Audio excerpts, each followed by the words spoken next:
What's up, guys? I'm Ashley Jenkins, and Microsoft has announced that their Xbox One launch has set a new record for the company, selling more than 1 million consoles in 24 hours across the 13 launch regions. Xbox One is currently sold out at most retailers, but gamers who have their consoles at home have been busy.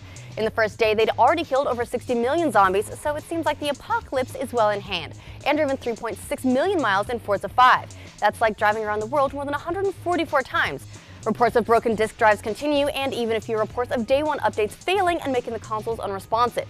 Microsoft has responded saying the issue is affecting a very small number of Xbox One customers. We're working directly with those affected to get a replacement console to them as soon as possible through our Advanced Exchange program. The Advanced Exchange program means that Microsoft will immediately send out a replacement console instead of waiting until they receive the faulty one to perform an exchange. There are a few additional wrinkles as well. Specifically, a number of gamers have discovered after uploading videos via Xbox One's Upload Studio that they've lost their Xbox Live communication privileges for using profanity without receiving any kind of warning or indication that their content might violate Xbox's code of conduct.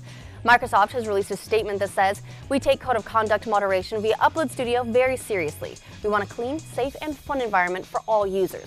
Excessive profanity as well as other code of conduct violations will be enforced upon and result in suspension of some or all privileges on Xbox Live." For example, some users have found that as a result of bans in Upload Studio, they're unable to access other apps like Skype.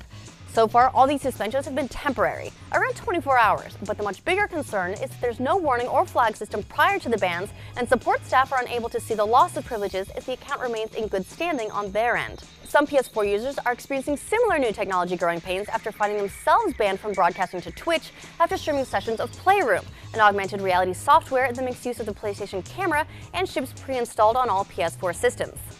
Twitch explains that they only allow gaming content on their streams, and they don't consider Playroom to be gaming software. As Twitch continues to attract new broadcasters, we want to keep our terms of service top of mind and reiterate we are a destination for video game-related content. We also have a team that works around the clock to ensure our TOS is being adhered to, they said in a statement. Next up, Atlus has announced 2 new Persona games for Japan. Persona 5 will release before the end of 2014, but has only been announced for PS3. Presumably, we could see a move to PS4 as well as that platform gains momentum, but since it won't even be out in Japan until February, this could indicate a lag in next-gen adoption for Japanese games.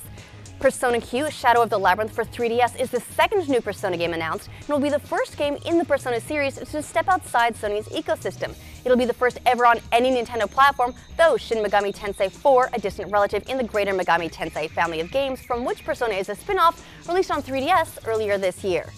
Finally, Take-Two, publisher for Rockstar, has filed an update to their trademark for Bully Bullworth Academy Canis Canem Edit in Europe, indicating they're protecting future plans for the franchise. In September, Rockstar's Dan Houser said he'd love to return to the Bully series, but stopped far short of promising anything. "I know I want to. Well, hopefully. There's a lot of directions I could go with that one," he said.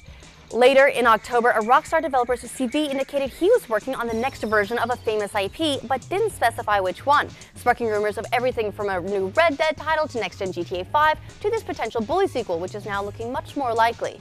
Unfortunately, the trademark is running into some trouble in the US, where the application for trademark has been rejected because they believe it could potentially be confused with another trademark, Bully in a Box, which is for downloadable software to help kids deal with and prevent bullying situations.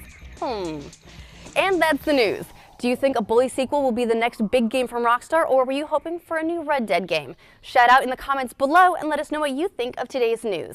Then check out roosterteeth.com for the final episode of The Gauntlet, where we finally crown a winner.